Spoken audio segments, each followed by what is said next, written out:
The title. All right. Okay. Yeah.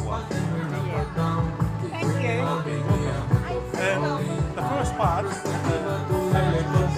just on the Facebook, same page, same name, same like All right, okay, thank you.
Wata e whamalolo Tonga ia, ki mau tolu hono kotoa peha, wei ki pia mo kainga, tau kau whakataha i he proklama mau inga koia o e ahoni, i he MAKA FAKAMANATU, o ki nau tolu ko nau tō tau e whanonga angape me he FAMILI TUKUAFU, aia ko lava kakato au nau ngahi MAKA i he ahoni, sione tui whanua lava TUKUAFU, maire Tonga talia ori, kai pefoki ke Samson whanawai sunia pia mo Kalolaine TUKUAFU sunia.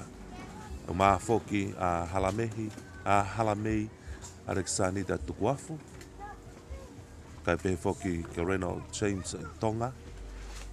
O maa foki a Maire Dominica Loresio TUKUAFU.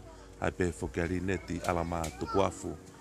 Kai pehe ki he tupu anga me a Malani Malakai TUKUAFU pia mo Akanesi hifoireva TUKUAFU. Ai pehe foki ki a Saluni TUKUAFU. O ki nau tōluia na e whakahoko au nau ngai MAKA i he ahoni pe mei he tau o wau make he koia ko lava whia e ahoni. Pe au kata e whakamalolo tohunga ia ke te mo tōlu hono kotoa. Malo Aupito mo me a mai ka mo me a toa o whātu.